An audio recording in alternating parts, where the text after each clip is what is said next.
दोस्तों आज का वीडियो में बात करने वाला हूँ पासपोर्ट से रिलेटेड। मैं बहुत सारी जानकारी आपको देने वाला हूँ कि ईसीआर पासपोर्ट क्या होता है, ईसीएनआर पासपोर्ट क्या होता है। अगर आपका पासपोर्ट ईसीआर है तो उसको कैसे ईसीएनआर में कन्वर्ट किया जाता है, कैसे बदला जाता है, एम्बेसी क्या काम करता है। आपका अगर पासपोर्ट ईसीआर है तो उसको किस तरह से आपका इमिग्रेशन क्लियर करना चाहिए, भारत में कितने तरह के पासपोर्ट होते हैं, क्यों नहीं अपना पासपोर्ट किसी कंपनी को जमा देना चाहिए। तो मैं बहुत सारी जानकारी इस वीडियो में देने वाला हूँ। आगे चलिए वीडियो में बने रहे अंत तक, और चैनल पर नए हैं तो फिर चैनल को सब्सक्राइब करें। चलिए वीडियो स्टार्ट करते हैं। तो दोस्तों मैं सबसे पहले समझ लेता हूँ कि ईसीआर पासपोर्ट क्या होता है और ईसीएनआर पासपोर्ट क्या होता है। देखिए दोस्तों, पहले जब हमारा पासपोर्ट जब बनता है तब हमको वहाँ पे डॉक्यूमेंट सबमिट करना पड़ता है। और जब जो व्यक्ति कम पढ़े लिखे हैं, मतलब आप 10th से कम पढ़े लिखे हैं, तो उसको मिलता है ईसीआर पासपोर्ट। और ईसीआर पासपोर्ट मिलने के बाद उसको क्या होता है, जब भी इंडिया से कहीं बाहर ट्रेवल करता है जॉब के पर्पज से, तो उसका एक इमिग्रेशन टेस्ट होता है। इमिग्रेशन टेस्ट होता है मतलब उसका एक बायोमेट्रिक प्रक्रिया से गुजरना पड़ता है। वो जितने भी बायोमेट्रिक प्रक्रिया होता है, उसका पूरा जितना भी डॉक्यूमेंट होता है,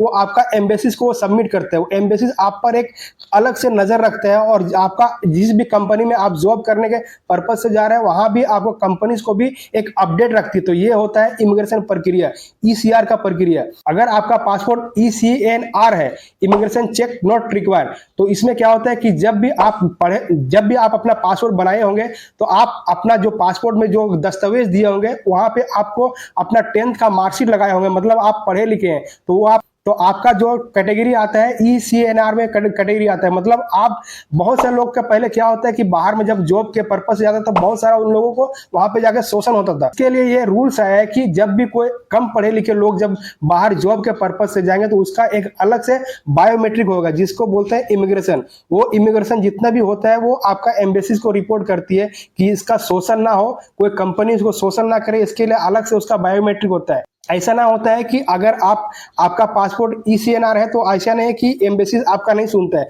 सबका सुनता है, लेकिन उसका एक अलग प्रक्रिया है और इसका एसीएनआर का एक अलग प्रक्रिया है। तो ये दोनों अलग अलग प्रक्रिया है। अगर जो कम पढ़े लिखे हैं उसको मिलता है ईसीआर पासपोर्ट, मतलब इमिग्रेशन चेक रिक्वायर्ड।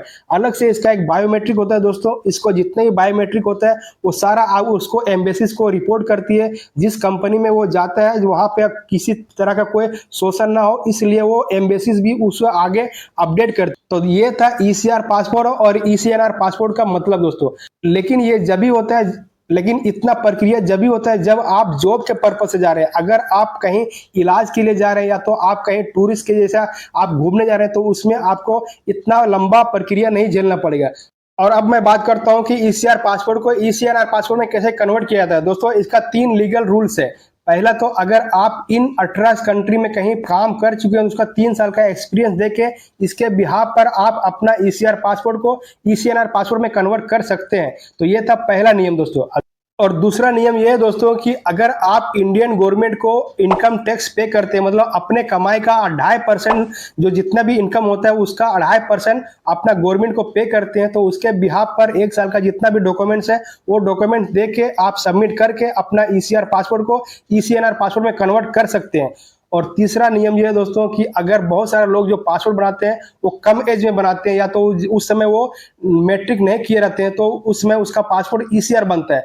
उसके बाद क्या करता है कि वो बाद में जाके अपना पढ़ाई पूरी करती है, मतलब मैट्रिक से ऊपर भी करता है, मैट्रिक भी करता है। तो अगर जो भी आप मैट्रिक कर चुके हैं तो आप अपना मैट्रिक का दस्तावेज दे के और अपना पासपोर्ट को ईसीआर पासपोर्ट में कन्वर्ट कर सकते हैं। तो ये नियम था कि किस तरह से आपको ईसीआर पासपोर्ट को ईसीआर पासपोर्ट में कन्वर्ट कर सकता है। तो ये नियम था दोस्तों ईसीआर पासपोर्ट को ईसीएनआर पासपोर्ट में कन्वर्ट करने का। तो बेसिकली दोस्तों हमारा देश इंडिया में 3 तरह का पासपोर्ट होता है। पहला जो होता है वो ब्लू कलर का पासपोर्ट, दूसरा व्हाइट कलर का पासपोर्ट, तीसरा जो होता है मरून कलर का पासपोर्ट, जिसको कत्थक कलर का भी बोलते हैं। समझते हैं ये क्या टाइप होता है, किनको किनको प्रोवाइड किया जाता है। सबसे पहले समझते हैं पासपोर्ट का कैटेगरी।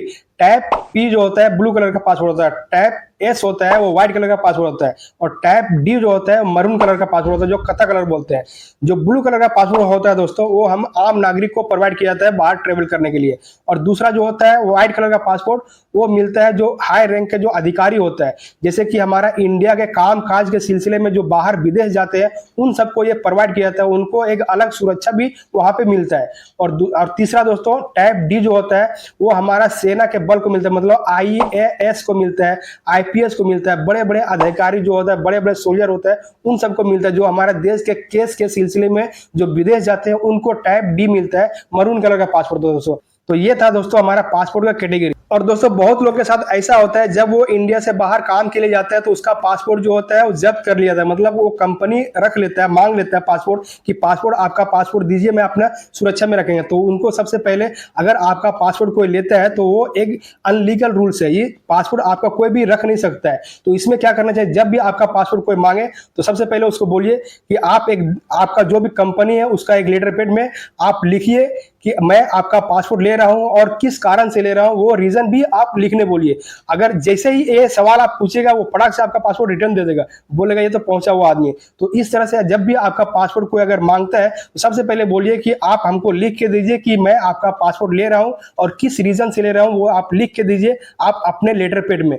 तो वो आपका पासपोर्ट जो है नहीं मांगेगा। बहुत सारा कंपनी अच्छा होता है कि आपका पासपोर्ट जो जब भी रखता है तो वो रखता है आपका सेफ्टी के लिए, क्योंकि बहुत सारा लोग जो होता है जिसका एकोमोडेशन शेयरिंग में होता है तो वहां पे आपका पासपोर्ट जो होता है सेफ नहीं होता, तो इसके लिए बहुत से लोग रख लेता है। लेकिन बहुत सारे लोग जो होता है रखता है पासपोर्ट कि बाद में आपको जैसा दुर्व्यवहार करेगा, मतलब आपको टॉर्चर करेगा, उस हिसाब से रखता है। तो उसको सीधा बोलिए भाई हमारा पासपोर्ट रख लीजिए, लेकिन आप अपना लेटर पैड में हमको लिख के दीजिए कि किस रीजन से हमारा पासपोर्ट रख रहे हैं और क्यों रख रहे हैं। तो बस इतना ही करना है। तो आई होप कि आपको वीडियो पसंद आया होगा। अगर वीडियो पसंद आया होगा तो प्लीज एक लाइक करें और चैनल पर नए हैं तो प्लीज चैनल को सब्सक्राइब करें। फिर मिलते हैं अगले किसी नए वीडियो में, तब तक के लिए गुड बाय, अपना ख्याल रखें।